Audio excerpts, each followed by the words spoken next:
नमस्कार, मेरा नाम नंदन है। मैं एक मेडिकल का छात्र हूं और आज आप लोगों को उच्च रक्तचाप यानी कि हाई ब्लड प्रेशर, जब हमारा ब्लड प्रेशर बढ़ जाता है उस कंडीशन को हम हाइपरटेंशन बोलते हैं, उसकी जानकारी दूंगा। और अगर वीडियो अच्छा लगा तो ज्यादा से ज्यादा शेयर करिएगा और सब्सक्राइब करिएगा चैनल को। इसमें हम इसकी परिभाषा देखेंगे, फिर इसका कारण देखेंगे, इसका लक्षण देखेंगे और इसके घरेलू उपचार देखेंगे और मेडिकल उपचार के बारे में चर्चा करेंगे। आपको बता दूं, पहले इसकी थोड़ी सी जानकारी दे दूं। ब्लड प्रेशर होता क्या है? हमारा हार्ट ब्लड को जो है पंप करता है। जब पंपिंग होती है तो क्या होता है कि ब्लड हमारे पूरे बॉडी के ऑर्गन में जो है जाता है।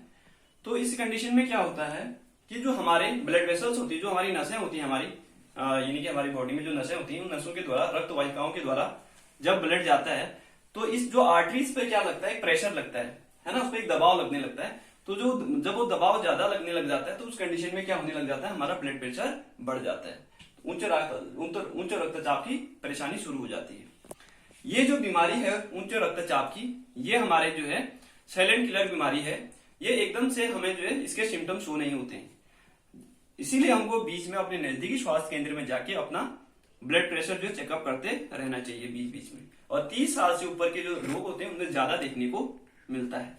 तो इसमें होता क्या है, जैसे आपने देखा होगा हमारे घरों में जैसे 2 पाइप हैं, पानी की क्वांटिटी उतनी है। अगर एक मोटा पाइप रहता है तो पानी धीरे से फ्लो करता है, ऐसे अगर पतला पाइप होता है तो यानी कि जो है पानी ज्यादा तेजी से फ्लो करता है। वही वाली बात इसमें भी है कि जब ब्लड प्रेशर बढ़ जाता है तो हमारा जो ब्लड होता है उसकी जो हमारी जो नसें हैं, उन नसों का डायमीटर अगर जब छोटा हो जाता है, हो सकता है आप ज्यादा फैट लेते हो सकता है आप नमक ज्यादा ले रहे हैं या आपको कोई, तो इस कंडीशन में क्या होने लग जाएगा कि आपकी जो नसें हैं उनका डायमीटर कम हो जाएगा, तो फ्लो जो है क्या होगा, तेज होगा ब्लड का। तो अगर कभी कभी एकदम से नस में कहीं ब्लॉकेज हो जाएगा तो इस कंडीशन में कभी कभी इंसान की मौत भी हो जाती है, हार्ट अटैक आ जाता है, ब्रेन अटैक आदि देखने को मिलता है, स्ट्रोक आदि देखने को मिलता है। अब हम बात करते हैं, ये हमारी एक छोटी सी जानकारी होगी, इसकी एक समरी मैंने आपको बता दी है कि होता ये है, इसका जो मैकेनिज्म है ब्लड प्रेशर बढ़ने की वजह से ये होता है। अब हम इसकी परिभाषा देखते हैं। एक ऐसी स्थिति है जिसमें ब्लड हमारे रक्त वाहिकाओं, जैसे मैंने बताया था हमारी नसों में, वहां पर प्रेशर जनरेट करता है। उसकी जो धमनियां, मेनली जो आर्टरीज होती है, आर्टरीज के वहां पर क्या करेगा, बहुत ज्यादा दबाव डालती है, इससे हमारा उच्च रक्तचाप बढ़ने लगता है, इसीलिए हम उसको उच्च रक्तचाप कहते हैं। तो ये होगी इसकी परिभाषा। ठीक है, हमारी जो ब्लड वेसल्स हैं उन पे क्या करेगा, धमनियों के वहां पर जो है ये ज्यादा प्रेशर जो है जनरेट, दबाव ज्यादा देगी, इसके वजह से क्या होगा, रक्तचाप बढ़ेगा। परिभाषा होगी। अब इसके कारण इसके बहुत सारे हो सकते हैं। पहले तो तनाव, इसको हम हाइपरटेंशन भी बोलते हैं, यानी कि उच्च रक्तचाप को हम इंग्लिश में हाइपरटेंशन भी बोलते हैं। तो जो ये हाइपरटेंशन है, हाइपरटेंशन में होता क्या है कि हाइपर माने ज्यादा, टेंशन का मतलब हम तनाव, सीधे जैसे यहाँ पर तनाव लिखा है ना, एक प्रकार से हम ज्यादा तनाव लेने की वजह से भी हमको जो है उच्च रक्तचाप की प्रॉब्लम हो जाती है। तो ज्यादा तनाव लेना, और आनुवंशिक, अगर मम्मी पापा को अगर यानी कि जो है ब्लड प्रेशर की परेशानी बीमारी है तो बच्चों में होने के चांसेस रहते हैं, इसीलिए वो जो है केयरफुल रहे। और धूम्रपान और शराब, ये भी हमारे ब्लड प्रेशर को बढ़ा देते हैं। जैसे कि आपको बता दूं, जो ये धूम्रपान होता है इसमें क्या होता है, हमारी जो ब्लड वेसल्स होती हैं, जो हमारे नसें होती हैं, वो कंस्ट्रिक्ट होने लग जाती है, वो पतली होने लग जाती है। जब वो पतली होंगी तो हमारा ब्लड जो है तेजी से जो है फ्लो करेगा, तो इसके वजह से भी ब्लड प्रेशर की परेशानी हो जाएगी। ज्यादा नमक लेना आदि भी हमारे लिए जो है, नमक इसीलिए जब आप डॉक्टर के पास जाते हैं तो वो बोलते हैं आप जो है नमक कम लीजिएगा, क्योंकि जब हम नमक ज्यादा लेते हैं इसी वजह से हमारा जो है ब्लड प्रेशर बढ़ने लग जाता है। और अधिक वजन, अगर वजन ज्यादा है तो हमारा वर्कलोड बढ़ेगा, जब बॉडी का वर्कलोड बढ़ेगा तो हार्ट को, उनको सभी ऑर्गन को ज्यादा वर्क करना पड़ेगा, तो उसकी वजह से भी हमारा जो ब्लड प्रेशर बढ़ जाएगा। इसीलिए वजन में कंट्रोल करना है। वजन भी हमारा बीपी और शुगर के लिए जो है काफी यानी कि जो सहयोग करता है। दूसरा, व्यायाम और शारीरिक एक्टिविटी, यानी कि हमारी जो अगर शारीरिक गतिविधि अगर कम रहेगी तो इसकी वजह से भी हमको जो है ब्लड प्रेशर की परेशानी हो जाएगी। ठीक है, और कुछ थायराइड होता है या किडनी की बीमारियां हैं आदि भी, हमारे कुछ और भी बीमारी की वजह से यानी कि जो है उच्च रक्तचाप की बीमारी शुरू हो जाती है। ये इसके कारण है, कुछ दवाइयां से भी हो जाता है और कुछ डिजीज कंडीशन की वजह से भी हमको जो है उच्च रक्तचाप की परेशानी शुरू हो जाती है। ये इसके कारण थे। अब हम आगे बात करते हैं, उच्च रक्तचाप अगर हो जाएगा तो क्या क्या बीमारियां हमको देखने की हमको मिलेंगी। आपने सुना होगा, कोई व्यक्ति अखबार पढ़ रहा था या चाय पी रहा था, अचानक से उसको जो है हार्ट अटैक आ गया, ब्रेन अटैक आ गया। ये सब कारण हमारे ज्यादा ब्लड प्रेशर बढ़ने के कारण भी ऐसा होता है।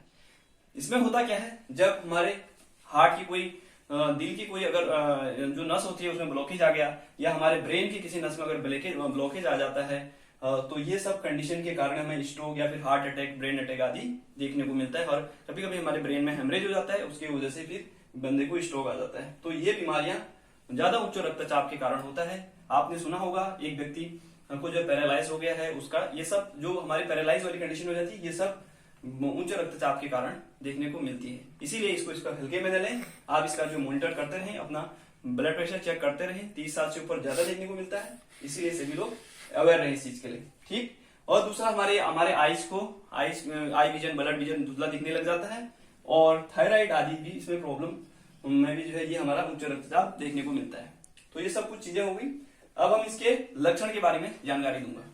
क्या लक्षण देखने को मिलते हैं? देखा होगा आपने, जो जिसका ब्लड प्रेशर बढ़ता है उसके सर में दर्द रहता है ना, और नाक बहुत ज्यादा अगर ये ब्लड प्रेशर बढ़ता है तो नाक से खून आने लग जाता है, और थकान से उसको महसूस होती है, रात को नींद नहीं आती है, उसको बेचैनी होने लग जाती है, आंखों से उसको धुंधला दिखने लगता है, नींद नहीं आ रही है, ये सब कुछ, छाती में दर्द होना, पसीना आना आदि जो है, घबराहट होना, ये सब कुछ जो है हमारे किसके वजह से देखने को मिल रहा है? ब्लड प्रेशर बढ़ने वाले व्यक्ति में ये लक्षण दिखाई देते हैं। ठीक हो गया, इस चीज का ध्यान रखना है। और अब हम इसकी बात करेंगे, इसके घरेलू उपचार के बारे में बात करेंगे। जैसे मैंने यहाँ पर कारण बताया था, अगर हम ज्यादा तनाव लेते हैं, है ना, तो ये अपना थोड़ा लाइफस्टाइल सही करें, अपनी हैबिट सही करें, और नमक कम लें, तेल एवं शुगर, तेल भी हमारा जो है फैट है उसमें, है ना, कोलेस्ट्रॉल है, वो क्या करेगा, हमारे हार्ट या फिर हमारे जो नसें हैं उन पे जो है क्या कर देगा, एक लेयर बना देगा, जिसकी वजह से उनका डायमीटर जो होगा वो क्या हो जाएगा, यानी कि उसका डायमीटर छोटा हो जाएगा। छोटा डायमीटर होगा तो जो है ब्लड जो है तेजी से पंप करेगा। तो ये है फैट कम लेना है, और कोलेस्ट्रॉल बढ़ जाएगा इसकी वजह से, और शुगर कम लेना है, ये हमारा वजन को बढ़ा देगा। और शारीरिक व्यायाम, जैसे मैंने बोला था कि कारण, अगर हम शारीरिक व्यायाम योगा कम करते हैं तो उसकी वजह से हो जाता है। तो अगर हम क्या करेंगे, शारीरिक व्यायाम एक्टिविटीज, अगर हम ज्यादा स्पोर्ट्स आदि करेंगे, एक्सरसाइज करेंगे, तो इसकी वजह से हमारा ब्लड प्रेशर नॉर्मल कंडीशन में रहेगा। और धूम्रपान, शराब आदि का सेवन नहीं करना है, मैंने पहले बता दिया है, ये भी हमारे बीपी को क्या कर देता है, बढ़ा देता है अगर हम इसका इस्तेमाल करते हैं तो। और हमारा जो ब्लड प्रेशर हमको मॉनिटर करते रहना है, ठीक हो गया। और दूसरी बात रही, अगर उसको ब्लड प्रेशर की बीमारी अगर हो गई है तो उसको दवाइयां जो है नियमित लेनी है। ब्लड प्रेशर और शुगर की दवाइयों को कभी भी छोड़ना नहीं होता है, एक दिन भी आप उस दवाई को न छोड़ें, उसको नियमित तौर पर, जैसे डॉक्टर ने बताया, उसको रेगुलर एक जैसे दवाई लेने के लिए बोला है, दवाई आप डेली लीजिए। अगर आप दवाई नहीं लेते हैं तो उसके आपको बहुत नुकसान होगा, ठीक है, ये हो गया। और इसमें जो है फास्ट फूड आदि का इस्तेमाल न करें। और दूसरा, इसमें कुछ घरेलू और भी कुछ ऐसे खाद्य पदार्थ हैं जिससे हमारा ब्लड प्रेशर कंट्रोल रहता है, जैसे हमारा प्याज होता है, लहसुन है, मेथी है, अजवाइन है, और जिंजर, वाटरमेलन, ये आदि चीजें जो हमारे खाद्य पदार्थ हैं, ये हमारे यानी कि जो ब्लड प्रेशर है उसको कंट्रोल में रखते हैं। और नमक आदि का इस्तेमाल इसमें कम करना है, ठीक हो गया, ये बात हो गई। बोलो। इसके बाद हमारा मेडिकल उपचार के बारे में जानकारी देंगे। मेडिकल उपचार में क्या होता है, इसकी बहुत सारी दवाइयां हैं, ये है मेडिकल उपचार में। ये बिना डॉक्टर के प्रिस्क्रिप्शन आप कभी भी इसका इस्तेमाल नहीं करें, क्योंकि ये बहुत ज्यादा साइड इफेक्ट या फिर नुकसान आपको कर सकते हैं। बिना डॉक्टर के एडवाइस के आप ये दवाइयां यूज ना करें। जैसे इसमें आता है कैल्शियम चैनल ब्लॉकर, ये क्या करता है, जैसे इसमें एम्लोडिपिन है, ये हमारे कैल्शियम चैनल को जो है ब्लॉक करती है। इसमें हमारा एम्लोडिपिन आता है, 5 mg, निबिडिपिन आदि आते हैं। ऐसे हमारे डाययूरेटिक होते हैं, एंटी हाइपरटेंशन के लिए। इसमें क्या होगा कि अगर उसके बॉडी में एडिमा हो रहा है या प्रोटीन यूरिया हो रहा है, प्रोटीन निकल रहा है, तो उसके वजह से भी ये हमारे ब्लड प्रेशर वाले पेशेंट में देखने को मिलता है। तो इसको क्या करेंगे, अगर उसके बॉडी में सूजन आदि आ रही है ना, तो इससे क्या करेंगे, ये दवाइयां लेने से उसको जो है यानी कि जो है कम हो जाएगा उसका, यानी कि जो सूजन आदि। तो ये डाययूरेटिक होते हैं, थिजोइड्स, ये हाइड्रोक्लोराइड थिजोइड्स आते हैं, 12.5 mg की आती है, फ्लूसामाइड आदि इसमें देते हैं डॉक्टर, ठीक है। और दूसरा एंटी ये एंजियोटेंसिन रिसेप्टर ब्लॉकर आते हैं, लोसार्टन, 5 mg, टेल्मिसार्टन आदि आपने देखा होगा, डॉक्टर एडवाइस करते हैं, ये एंजियोटेंसिन हो गया। दूसरा बीटा एड्रेजेनिक आते हैं, ब्लॉकर आते हैं, इसमें प्रोपेनॉल, एड्रेनॉल आदि ये चीजें होती हैं। ये हमारे जैसे प्रोपेनॉल इस जो है अस्थमा आदि को नहीं देते हैं, ये एड्रेनॉल आदि ये दवाइयां जो है हमारे ब्लड प्रेशर को कम करते हैं, ठीक हो गया। फिर आता है हमारा एसी इनहिबिटर वाले आते हैं, कैप्टोप्रिल, रेमिप्रिल आदि, ये जो है प्रेगनेंसी में और उसमें जो है नहीं दिया जाता इसको, और ये हमारे कफ अगर उसको प्रॉब्लम है तो उसमें भी नहीं देते हैं, ठीक हो गया। दूसरा हमारे पास ये अल्फा एड्रेजेनिक आते हैं, प्रेजोसिन और टेराजोसिन आदि के नाम से। तो ये दवाइयां हो गई इसके मेडिकल उपचार में। अब इसकी नॉर्मल रीडिंग के बारे में बात करते हैं। अगर हमारा बीपी 120/80 mm of Hg है, 120/80 mm of Hg अगर है तो हमारा ये जो है नॉर्मल बीपी है। ठीक है, अगर हमारा ब्लड प्रेशर ये पहले वाले को हम सिस्टोलिक बोलते हैं, दूसरे वाले को डायस्टोलिक बोलते हैं। सिस्टोलिक अगर हमारा 140 से बढ़ने लग जाएगा और डायस्टोलिक जो है हमारा 90 से बढ़ने लग जाएगा तो हमको जो ब्लड प्रेशर की बीमारी शुरू हो जाएगी। ठीक है, तो इस चीज का ध्यान रखना।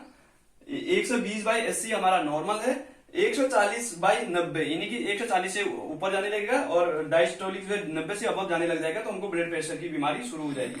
तो ध्यान रखिएगा कि हमारा ब्लड प्रेशर 120/80 के आसपास रहे। इसमें एक स्टेज आती है प्री हाइपरटेंशन की, ये हमारी जो है 120 बाई सिस्टोलिक वाला 120 से लेकर 139 के बीच में रहता है और डायस्टोलिक 80 से 89 के बीच में रहता है। तो ये हमारी प्री हाइपरटेंशन वाली स्टेज हो जाती है, मतलब यानी कि वो बॉर्डर लाइन है, उसको आने वाले टाइम में ब्लड प्रेशर की परेशानी हो सकती है। और दूसरी बात, स्टेज फर्स्ट 140 से लेके 159 के बीच में अगर होता है और डायस्टोलिक वाला जो 90 से 99 के बीच में होता है तो ये फर्स्ट स्टेज होती है। सेकंड स्टेज 160 से लेके 179 से लेके और उसका डायस्टोलिक जो 100 से लेके 109 के बीच में रहता है तो ये हमारी सेकंड स्टेज होगी। अगर 180 से बाई 110 से अबव अगर जा रहा है तो ये खतरा वाली बात है, ये हमें कभी पैरालाइज करा सकता है। ठीक है, तो ये हो गया। बाकी जो है ब्लड प्रेशर चेकअप आप कराते रहिए अपने नजदीकी स्वास्थ्य केंद्र में, और वीडियो अच्छा लगा तो ज्यादा से शेयर करिएगा। धन्यवाद।